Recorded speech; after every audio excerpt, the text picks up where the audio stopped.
Louvado seja nosso Senhor Jesus Cristo, para sempre seja louvado. Rezemos juntos, meus irmãos, para que a gente possa então mergulhar na palavra de Deus. Peçamos o Espírito Santo sobre nós, pelo sinal da Santa Cruz. Livrai-nos, Deus nosso Senhor, dos nossos inimigos, em nome do Pai, do Filho e do Espírito Santo. Amém. Vinde, Espírito Santo, enchei os corações dos vossos fiéis e acendei neles o fogo do vosso amor. Enviai-nos, ó Pai, o vosso Espírito, e tudo será criado, e renovareis a face da terra. Oremos, ó Deus, que instruíste os corações dos vossos fiéis, com a luz do Espírito Santo. Fazei que apreciemos retamente todas as coisas, segundo o mesmo Espírito, e gozemos sempre de sua consolação por Cristo Senhor nosso. Amém. Nós estamos na primeira carta de São Paulo aos Coríntios, e hoje, então, nós faremos os capítulos 5 e 6 da carta de São Paulo aos Coríntios, onde São Paulo começa dizendo de um caso de escândalo na comunidade de Corinto. Um caso de escândalo onde ele vai dizer assim: ouve-se dizer constantemente que se comete em vosso meio a luxúria, mas uma luxúria tão grave que não se costuma encontrar nem mesmo entre os pagãos. Há entre vós quem vive com a mulher de seu pai. Então, um caso grave de alguém que se dizia cristão, né? Um caso gravíssimo, que Paulo vai dizer, olha, nem entre os pagãos a gente costuma ver isso. E ouve-se dizer que no vosso meio, no meio da comunidade, está acontecendo um caso de incesto, está acontecendo esse filho que vive com a mulher de seu pai. Olha só, e continuar cheios de orgulho em vez de manifestar tristeza, para que seja tirado dentre vós o que cometeu tal ação. Então, trazendo para a nossa realidade, não adianta a gente ficar colocando panos quentes em escândalos, né? Não adianta. Nós somos cristãos, nós somos pecadores, todos nós, né? Nós somos fracos, nós somos inclinados ao mal, mas nós estamos numa luta contra o pecado. E aí, essa é a diferença. A diferença é que nessa luta contra o pecado, e se a luta é autêntica, ela é verdadeira, nós precisamos cada vez pecar menos. Precisamos. E pecados graves, eles têm que ser retirados da nossa vida. Não tem como a gente continuar caminhando com Deus e cometendo pecados graves. Não dá. Sobretudo pecados que causam escândalo na comunidade. Pecados que causam escândalo na igreja. Gente, os escândalos, eles são seríssimos, né? Saber que todo mundo na igreja é pecador, nós sabemos. Mas nós temos que ter essa consciência quando nós dizemos isso, para não jogar um pó compacto no pecado, né? Para não maquiar o pecado. Nós precisamos ter a consciência de que nós somos pecadores e lutamos contra o pecado e que precisamos ser cada dia mais santos e lutar. Quando nós entramos na igreja, nós temos que lutar contra os grandes pecados que nós trazemos do mundo e precisamos aniquilá-los. A obediência de Cristo. Depois nós vamos lutando contra os pecados menores. Até que a gente comece a lutar mesmo somente contra os pecados veniais e a gente vai se tornando mais santo, mais santo, mais santo. Essa é a meta do cristão. A gente não pode perder isso de vista.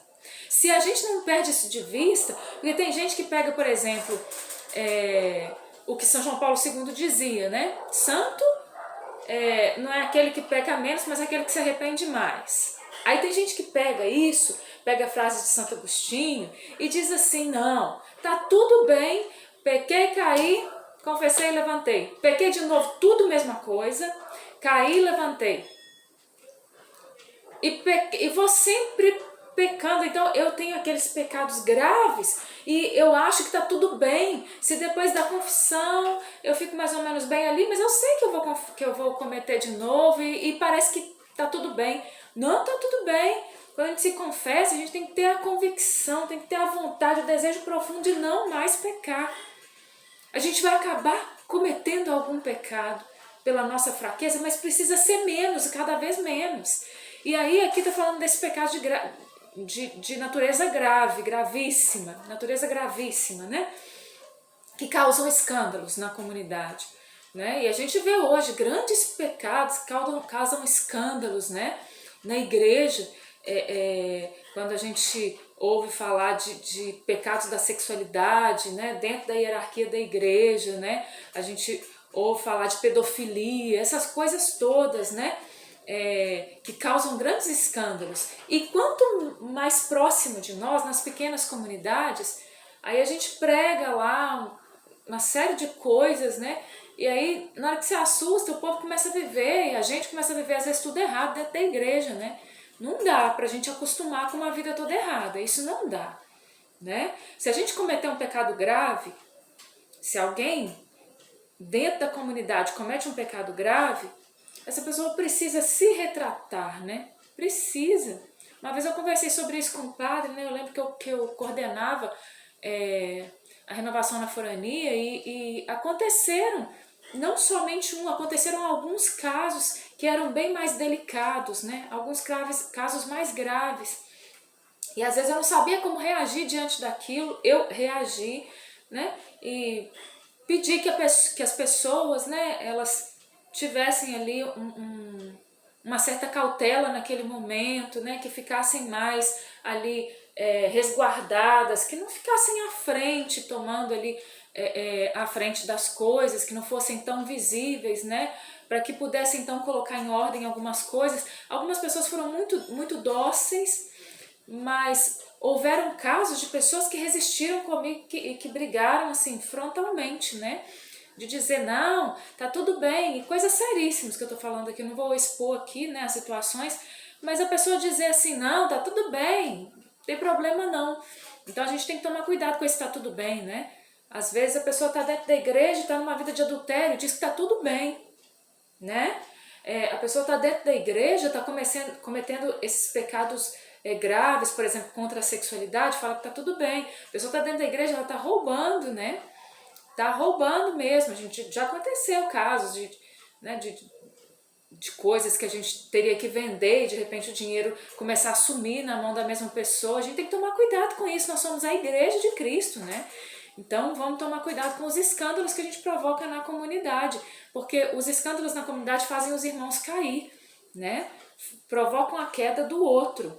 Então somos pecadores, todos nós, precisamos nos emendar, precisamos nos confessar, precisamos ser melhores, mas nós precisamos tomar cuidado com os escândalos, né? Não é nada belo o motivo de vossa jactância, porque São Paulo vai dizer assim para a comunidade, e vocês são tão orgulhosos, São Paulo vai falar, vocês têm pecado grave no meio de vocês, vocês fingem que não estão vendo, vocês não tomam nenhuma iniciativa em relação a esse pecado, e vocês ainda mostram um orgulho feio, né? Aí São Paulo vai chamar a atenção. Não sabeis que um pouco de fermento leveda toda a massa? Purificai-vos do velho fermento, para que sejais massa nova, porque sois pães ázimos, porquanto Cristo nossa Páscoa foi imolado. Celebremos, pois, a festa com fermento, não com fermento velho, nem com fermento da malícia e da corrupção, mas com os pães não fermentados da pureza e da verdade. Então São Paulo vai dizer, vai jogar fora a malícia, vai jogar fora a corrupção e fica com os pães não fermentados da pureza e da verdade, né? Então nós precisamos viver a pureza e a verdade, a gente precisa, né? A gente precisa limpar a nossa vida. Nós vamos jogando para debaixo do tapete os pecados pequenos. Vai chegar uma hora que ele vai se tornar grande. Não tem jeito, não tem jeito. Então vamos limpando a nossa vida. Na minha carta vos escrevi que não tivesseis familiaridade com os impudicos. E aí ele vai descascar a comunidade. Olha, vocês precisam cuidar da comunidade, vocês precisam cuidar para que as coisas sejam levadas direito, para que não se brinque com a graça de Deus, para que não se brinque com a igreja, para que não se brinque com a comunidade, com o testemunho da comunidade. Vem dizer no versículo 11, mas eu simplesmente quis dizer-vos que não tenhais comunicação com aquele que, chamando-se irmão, é impuro, avarento, idólatra, difamador, beberrão, ladrão. Né? Então São Paulo diz até isso, olha, que às vezes a gente fica ali aplaudindo o pecado do irmão, gente. Não pode ficar aplaudindo o pecado do irmão, a gente tem visto isso. Você fala, nossa, que legal isso aí, e entende? Fica jogando purpurina no outro, no pecado do outro. Não pode fazer isso, né? A gente ama o irmão, mas a gente não pode ficar aplaudindo o pecado do irmão, não. E se o irmão quer viver a vida de pecado, a gente fala, irmão, eu te amo, mas você quer viver nessa vida, então você vai viver sua vida pra lá. Precisa ser assim. Então você quer viver desse jeito? Tudo bem, mas não tem como você ficar tendo uma vida dupla aqui. Você quer viver com a gente, você quer caminhar com a gente, você quer aqui servir na igreja, você quer estar dentro ali na frente das pastorais, dos movimentos e tudo, mas você quer continuar uma vida de escândalo, não tem jeito. A gente precisa ser claro com isso. Não sou eu que estou falando, não. Nossa, Charlene é terrível. Não sou eu que estou falando. É a palavra de Deus, é a doutrina católica, é São Paulo que está falando. Pois que tenho eu de julgar os que estão fora? Então os que estão lá no mundo, a gente não vai ficar metralhando o mundo, né?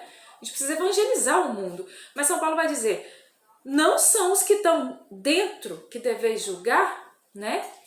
E aqui não é que a gente vai ser aqui o juiz, né? No sentido assim, daquilo que o evangelho diz, não. Mas a gente não pode fazer vista grossa, não pode fazer vista grossa. A gente precisa ter a caridade de sentar com o irmão, como a gente já viu São Paulo mesmo dizendo, chamar o irmão no particular e conversar com ele. Se ele não quiser nos ouvir, a gente chama ele e traz uma testemunha para conversar. Se ele não quiser ouvir a gente com a testemunha, a gente entrega para a igreja. Aí a gente fala para o padre, a gente entrega para o bispo.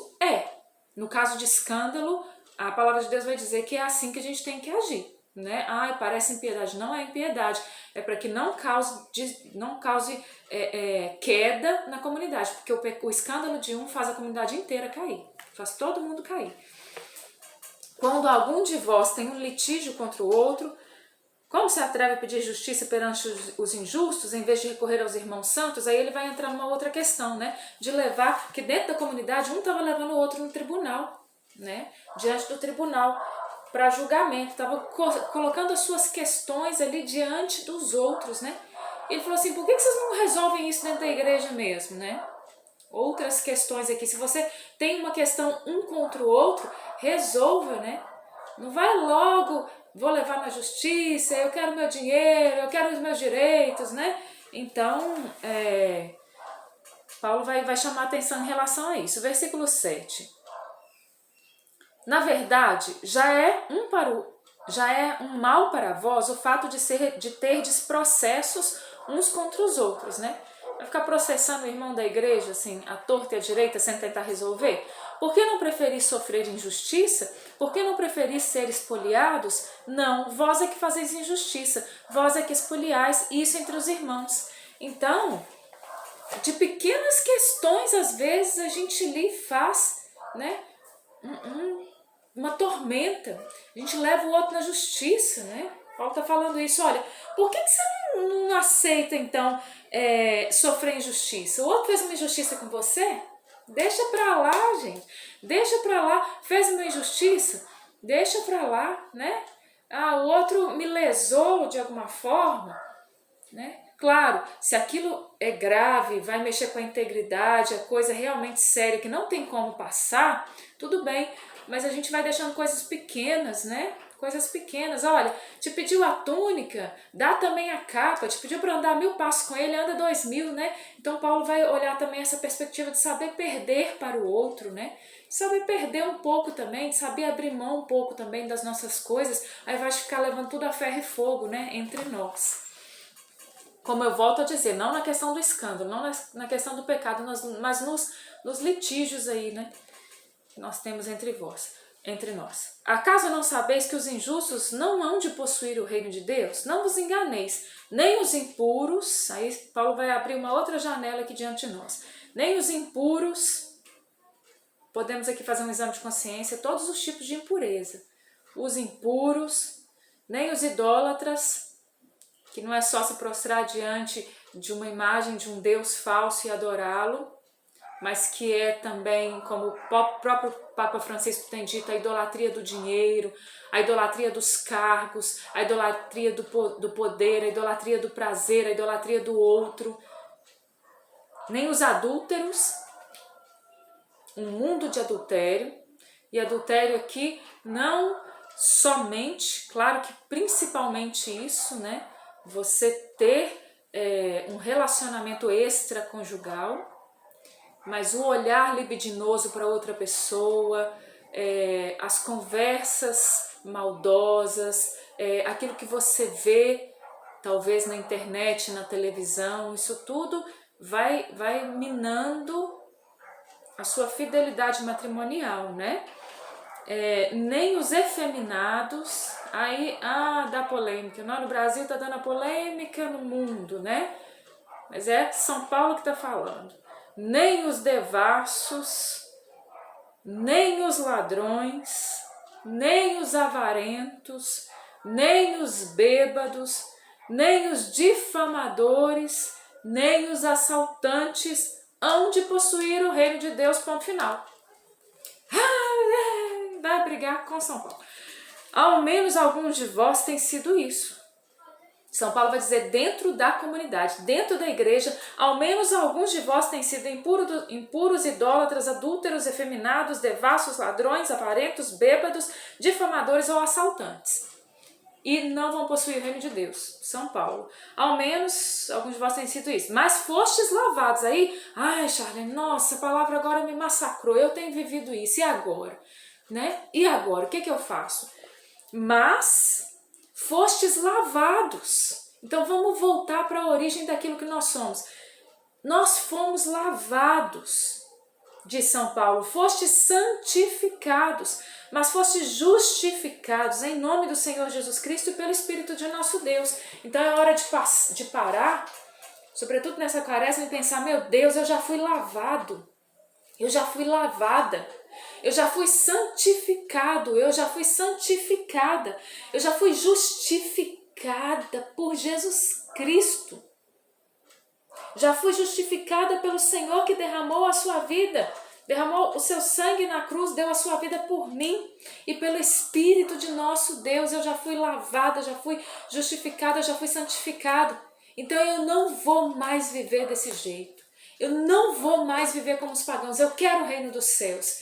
Então agora eu vou viver como alguém que já foi lavado, que já foi purificado, que já foi justificado, que já foi restaurado, né? Então é o momento de pensar assim, como é que eu vou começar a viver então? Aí nós vamos, nos confessamos e nos emendamos e vivemos uma vida nova. Ah, não é simples assim não, Charlene. Toma vergonha na cara e para de brincar com a sua salvação, em nome de Jesus. Versículo 12, tudo me é permitido, mas nem tudo me convém. Tudo me é permitido. Você pode? Pode. Tá lá, tá lá. Se você for, você vai cometer aquele pecado? Vai. E muitas vezes ninguém vai nem interferir ou ninguém nem vai ver? Mas nem tudo convém. Tudo é permitido, mas nem tudo convém. Tudo me é permitido, mas eu não me deixarei dominar por coisa alguma. Então, Charlene, tudo te é permitido. Você pode tudo. Eu sou livre, eu faço o que eu quiser, né? Fala assim, adolescente, então fala muito assim. Sou livre, ninguém manda em mim. Às vezes, por velho, fala isso também, né? Então tá, tudo me é permitido? Mas nem tudo é conveniente. Aí entra o uso da razão. Nem tudo me convém. E com o uso da razão eu vou ter, então, que discernir o que é conveniente e o que não é conveniente. Para mim, que sou cristã católica. Tudo me é permitido, mas eu não me deixarei dominar por coisa alguma. Tudo me é permitido, mas eu, com o livre uso da minha razão, tendo conhecimento de Jesus Cristo, sabendo que Ele me salvou, que Ele deu a vida na cruz por mim, eu não vou me deixar dominar por coisa alguma. O cigarro não vai me dominar, eu vou cortar o cigarro da minha vida. A bebida não vai me dominar, eu vou cortar o álcool da minha vida.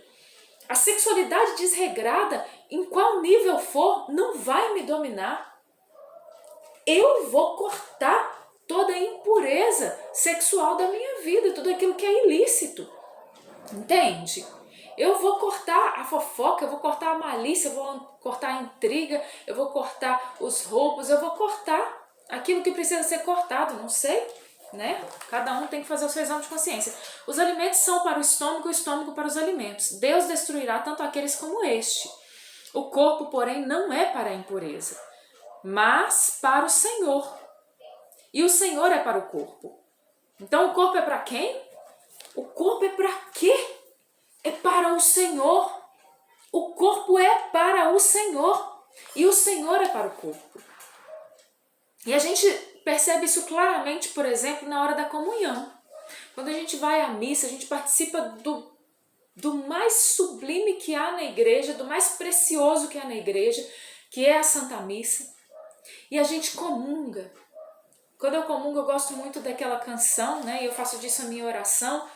Que bom, Senhor, vir ao teu encontro, poder chegar e adentrar a tua casa, sentar-me contigo e partilhar da mesma mesa, te olhar, te tocar e te dizer, meu Deus, como és lindo. Que bom, Senhor. Né? A gente se alegra. Aí a gente diz, ó meu Senhor, eu sei que eu não sou nada, sem merecer fizeste em mim vossa morada, mas ao receber-te, perfeita comunhão se cria. Sou em ti, és em mim. Minha alma diz, meu Deus, como és lindo. Né? Então naquele momento existe uma comunhão íntima e profunda no nosso corpo, porque nós comungamos Jesus fisicamente na hóstia consagrada, sacramentalmente nós fazemos a nossa comunhão com o corpo, sangue, alma e divindade de nosso Senhor Jesus Cristo. Naquele momento a gente entende que o nosso corpo é para o Senhor e que o Senhor é para o nosso corpo, né? De uma forma clara. Fugir da fornicação, versículo 18. Não é isso não. Nós estamos lá no versículo 13, né? Agora versículo 14. Deus, que ressuscitou o Senhor, também nos ressuscitará a nós pelo seu poder. Então a gente tem que saber isso. Deus que ressuscitou o Senhor, Ele também vai nos ressuscitar pelo seu poder. Esse corpo um dia vai ser um corpo ressuscitado. Tomarei então... Não sabeis que os vossos corpos são membros de Cristo? Tomarei então os membros de Cristo e os farei membros de uma prostituta? Ou não sabeis que o que se ajunta a uma prostituta torna-se um só com ela, um só corpo com ela? Está escrito, os dois serão uma só carne. Então, essa união conjugal não é só pelo matrimônio que você vai tornar uma só carne, não. Você deitou com alguém, você vai tornar carne com aquele ali, com aquela ali, misericórdia. Vai tomar o corpo de Cristo e fazer o membro de uma prostituta, vai pegar o seu corpo, que é um membro de Cristo, e vai fazer isso? Pelo contrário, quem se une ao Senhor, torna-se com Ele um só Espírito. Essa é a vontade de Deus. Quem se une ao Senhor, torna-se com Ele um só Espírito. Meu Deus. A gente entende isso na comunhão, eu volto a dizer. Fugir da fornicação. Fugir da fornicação. Qualquer outro pecado que o homem comete é fora do corpo, mas o impuro peca contra o seu próprio corpo. Ou não sabeis que o vosso corpo é templo do Espírito Santo, que habita em vós, o qual recebestes e que por isso mesmo já não vos pertenceis? Não sabeis que o vosso corpo é templo do Espírito Santo, que habita em vós, que você é morada de Deus, o seu templo é casa de Deus, você é templo do Espírito Santo, Ele habita em você, Deus mora em você, o qual recebeste de Deus e que por isso mesmo já não vos pertenceis. Eu já não me pertenço. Gente, tem uma música do Peter de Laura, da Canção Nova, que é maravilhosa, meu Deus do céu, e ele fala isso. Ele fala, nada pode nos separar do Senhor. E aí na música ele vai dizer, sou de Deus e já não me pertenço mais. Eu sou de Deus e eu já não me pertenço mais. Eu sou de Deus, eu já não me pertenço mais. Vamos fazer disso uma jaculatória. Se você precisa vencer um pecado, vai dizendo, eu sou de Deus e já não me pertenço mais. Eu sou de Deus, já não me pertenço mais. Se você tem praticado pecados contra o seu próprio corpo, contra a sua própria carne, vai dizendo, eu sou de Deus e já não me pertenço mais. Eu sou de Deus, já não me pertenço mais.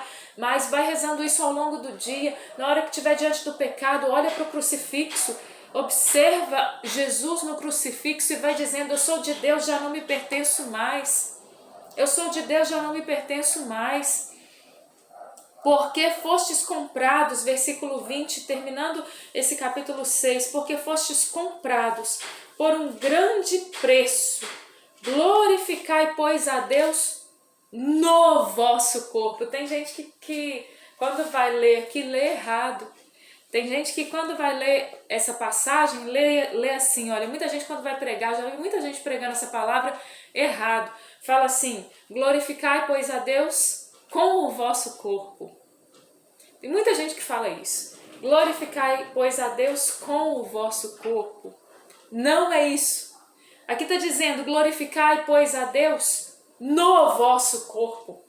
Muda o contexto. Dizer glorificai a Deus não com o vosso corpo. Glorificar a Deus com o nosso corpo, por exemplo, nós estamos num momento de louvor, nossa renovação carismática.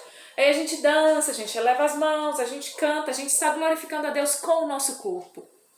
Mas glorificar a Deus no meu corpo é viver na minha carne, no meu corpo, de tal forma que no meu corpo eu possa glorificar a Deus. Fostes comprado por um grande preço. Qual é o preço que você foi comprado? O que você vale? Qual é o seu valor? O seu valor é o sangue de Cristo. O seu valor, o seu preço, é o preço do sangue todinho de Jesus derramado na cruz. O sangue todinho de Jesus derramado na cruz por você, a vida de Deus entregue na cruz, a vida de Jesus. Esse é o seu preço. Você não vale nada. Às vezes as pessoas dizem: eu não valho nada, não presto. Você tem valor. Quantas vezes a gente já fez no Recria esse serenatas, né? Minha juventude foi marcada por serenatas. Nós íamos à casa das pessoas fazer serenatas, né? E nas serenatas nós cantávamos sempre essa música. Você tem valor, o Espírito Santo se move em você. Né? A música diz, você talvez conheça, né? A gente sempre cantava, nas nossas serenatas: quero que valorize o que você tem. Você é um ser, você é alguém tão importante para Deus. Chega de ficar sofrendo angústia e dor. Deixe o seu complexo inferior dizendo às vezes que não é ninguém. E aí a gente cantava a plenos pulmões, sem técnica nenhuma. Eu venho falar do valor que você tem. Mas era de coração que a gente cantava. Eu venho falar do valor que você tem. A gente cantava, as pessoas choravam, a gente gostava, né? De ver o irmão chorando, mas a gente gostava mais ainda de ver o irmão convertendo. Ele se move em você, o Espírito Santo se move em você, fazendo gemidos inexprimíveis. Daí você pode então perceber que para ele há algo importante em você. Por isso, levante e cante, exalte o Senhor. Você tem valor. O Espírito Santo se move em você. Aí a gente ia cantando o refrão: você tem valor, o Espírito Santo se move em você. Você tem valor, o Espírito Santo se move. Deixa o Recri cantar, né? Na janela dos outros, 1h da manhã, né? É isso, gente. Você tem valor. O Espírito Santo, ele se move em você. E ele deseja que você seja santo, que eu seja santa. Ele deseja que nós deixemos a vida velha, a vida de pecado. E ele deseja que nós sejamos um templo maravilhoso. Como a matriz Nossa Senhora do Bom Sucesso, a gente entra naquele templo e a gente vê a beleza. E eu não me canso de entrar naquela matriz, de ficar olhando aquele telhado, de ficar olhando aquelas imagens todas, de ficar olhando toda aquela beleza, aquele altar mor maravilhoso, aquele pai lá com um sorriso. Gente, não vou me cansar disso na vida. Que olhando para nós, mais do que as pessoas, Deus mesmo morando em nós, que ele veja que nós somos um templo bonito, né? Adornado para ele. Não bonito de uma beleza externa, de uma aparência, mas do interior, né? Que ele veja como o nosso interior foi preparado para ele, como nós limpamos o nosso interior para ele, né? Peçamos ao Senhor essa graça. Pai nosso que estais no céu, santificado seja o vosso nome. Venha a nós o vosso reino, seja feita a vossa vontade, assim na terra como no céu. Pão nosso de cada dia nos dai hoje, perdoai-nos as nossas ofensas, assim como nós perdoamos a quem nos tem ofendido. Não nos deixeis cair em tentação, mas livrai-nos do mal. Amém. Ave Maria, cheia de graça, o Senhor é convosco. Bendita sois vós entre as mulheres, e bendito é o fruto do vosso ventre, Jesus. Santa Maria, Mãe de Deus, rogai por nós, pecadores, agora e na hora da nossa morte. Amém. Glórias ao Pai, ao Filho e ao Espírito Santo, como era no princípio, agora e sempre. Amém. Em nome do Pai, do Filho e do Espírito Santo. Amém. Louvado seja o nosso Senhor Jesus Cristo, para sempre seja louvado.